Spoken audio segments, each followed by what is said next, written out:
प्रेम से बोलिए सदगुरु साहिब जी की जय हो। सतनाम साहिब। हे साहिब, आपका अनंत अनंत शुक्रिया, अनंत अनंत आभार। साहिब जी आपकी सर्वदा ही जय जयकार। आदरणीय सर्व संतों की जय हो। उपस्थित आदर के योग्य सभी जीवात्माओं को मेरा नमन। सतनाम साहिब। आप सब में बैठे परमपिता परमात्मा को विशेष नमन। बड़े भाग्य मानुष तन पावा, सुर दुर्लभ सदग्रंथन गावा, साधन धाम मोक्ष करी द्वारा, पाई न जही परलोक सवारा। कि आप बहुत भाग्यशाली आत्माएं हों कि आज मनुष्य के तन में बैठी हो।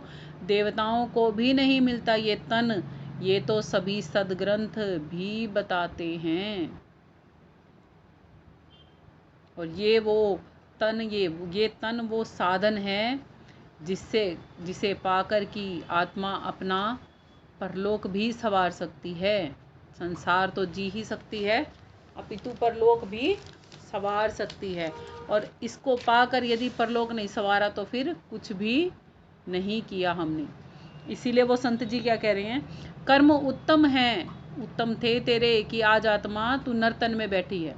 मगर आलसी बन बन के, आलस किस चीज़ का करते हैं हम संसार के किसी काम का आलस नहीं करते। हम आलस करते हैं तो केवल मात्र प्रभु भक्ति का, खुद को जानने का, खुद में स्थित रहने का। होमे में जीना नहीं आता हमें। होमे में जीना क्या होता है? प्रेजेंट में जीना। हम या तो पास्ट में जीते रहते हैं या फ्यूचर में जीते रहते हैं। प्रेजेंट के मूवमेंट को हम कितना जी पाते हैं वो मायने रखता है। अभी भी हमारे दिमाग में क्या चल रहा होगा, किसी के में तो आगे हम क्या करेंगे वो चल रहा होगा, और किसी के दिमाग में क्या चल रहा होगा, पीछे मेरे साथ ये हुआ। इस पल में कौन कौन जिंदा है, इस पल को कौन जी रहा है।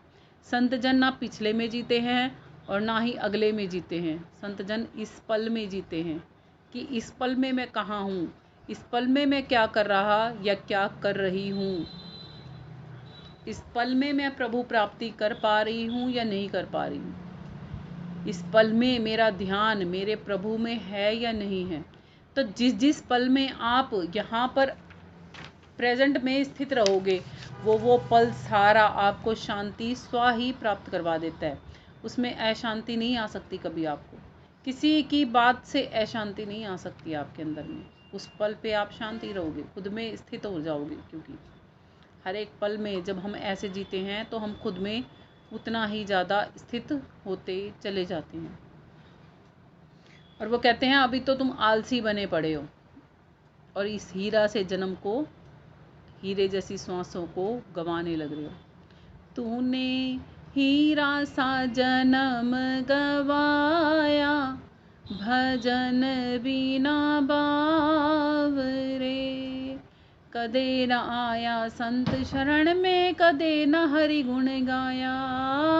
बह बह मरा बैल की नाई, सोए रया और खाया।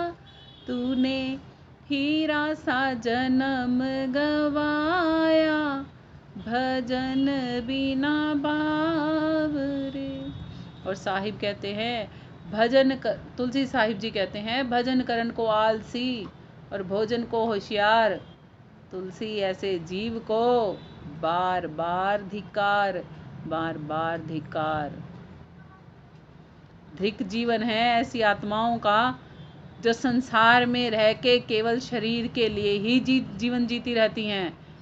है खाना पीना जीने नू, नहीं जीना खाने पीने नू। लख लानत ओ कमीने नू, जेड़ा खांदा पींदा मर जांदा। खाना पीना जीने के लिए है, नहीं जीना। जीवन ये सारा खाने पीने के लिए है।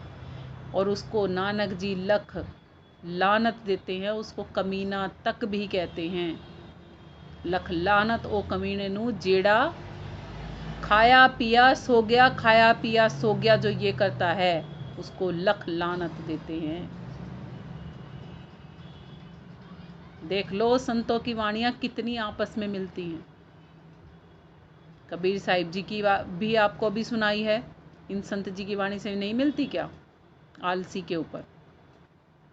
गुरु नानक जी की भी सुना दी। और तुलसी साहिब जी की भी सुना दी।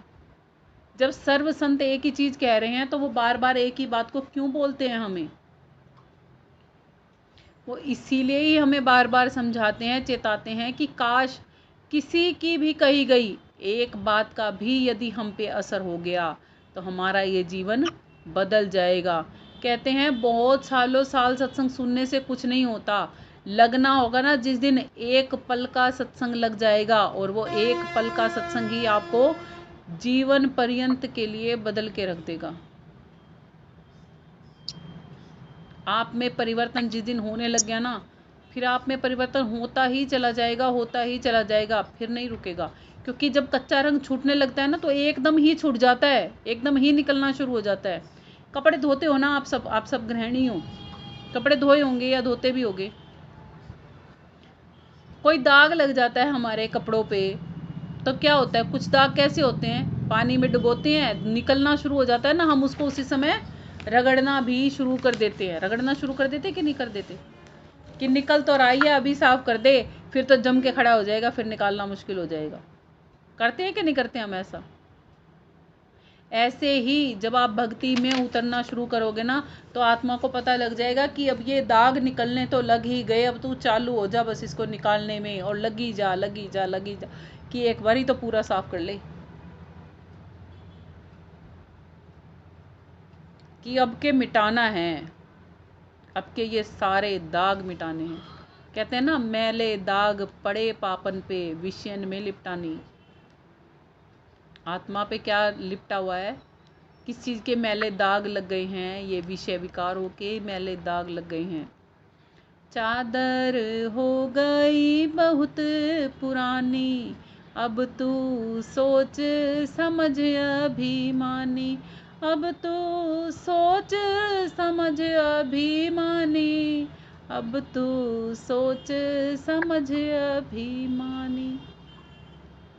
मैले दाग लगे पापन पे विषयन में लिपटानी। यही है वो, ये हम हैं जो प्योर वाइटिश थे, और अब इस पे हमें केवल मात्र दाग दिखते हैं। जैसे सपोज करो ये एक वाइट पेपर है, दिखाई दे रहा है? क्या दिख रहा है? वाइट पेपर है ना।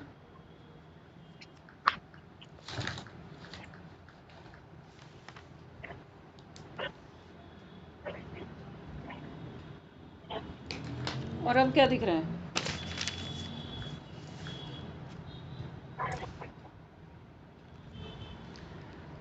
अब क्या दिखाई दे रहा है?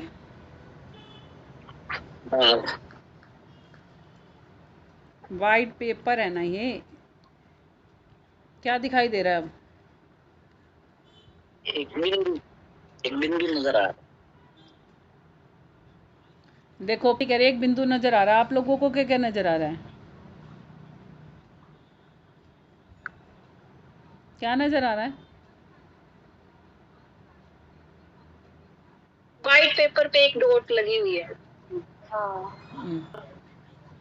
काला बिंदु नजर आ रहा है। काला बिंदु है। देखो ज्यादातर फोकस कहाँ पर आ रहा है अब? काले बिंदु पर आ रहा है। ज्यादा ये वाइट पेपर है वो नहीं, कि अभी भी हम ये बोल सकते हैं कि ये वाइट पेपर है, बट सारा ध्यान कहाँ आ गया हमारा? एक इस डॉट पर, है ना। ये आत्मा पहले कैसी थी? ऐसी थी, बिल्कुल वाइट, विदाउट डॉट्स के। अब इस पर यदि एक भी ये रह गया ना, एक भी, तो फोकस किस पे आ जाएगा? इस डॉट पे आ जाएगा, आप पे से फोकस हट गया,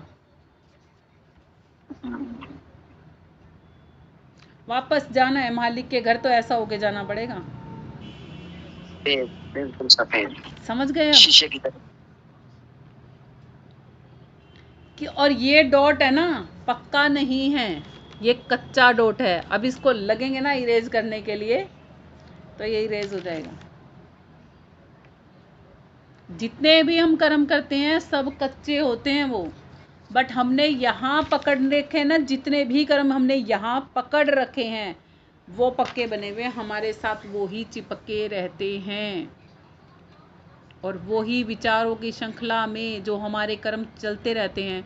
अभी कुछ दिनों से मेरे साथ यही सब कुछ हो रहा है कि एक विचार से ही हम किसी के इतने निकट हो जाते हैं कि उस पर अपना सब कुछ लुटा देते हैं। और वहीं एक विचार ही ऐसा होता है कि जिस पे हम आज सब कुछ लुटाने को तैयार हैं, वो एक ही विचार होगा जो उसका और हमारा मैच नहीं करेगा।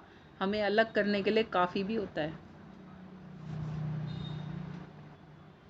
एक ही विचार होता है जिस पर हम कॉम्प्रोमाइज़ करके तमाम ज़िंदगी जी जाते हैं अपनी।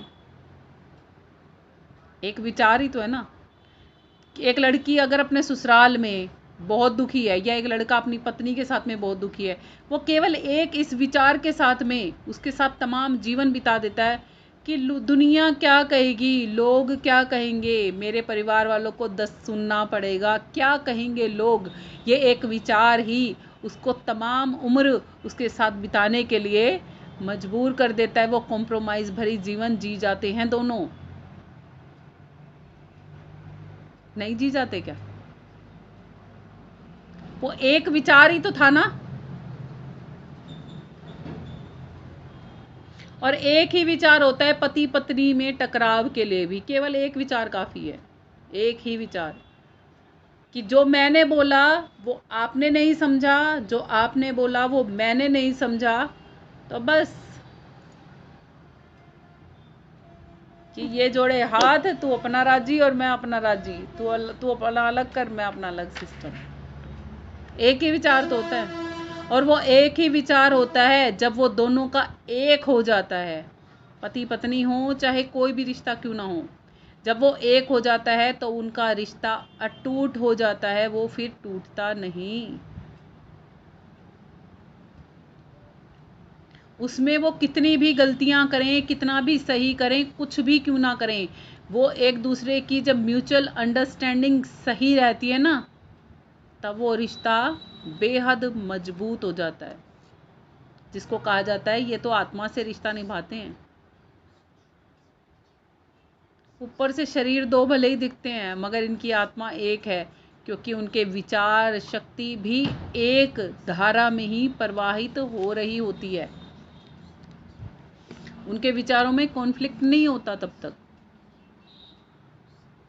नहीं होता ना।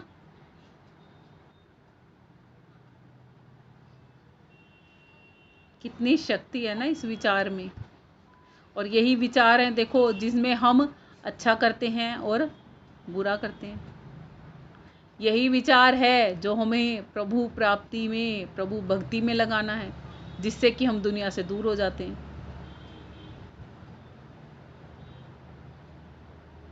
विचार क्या है? ये विचार ही तो शब्द हैं।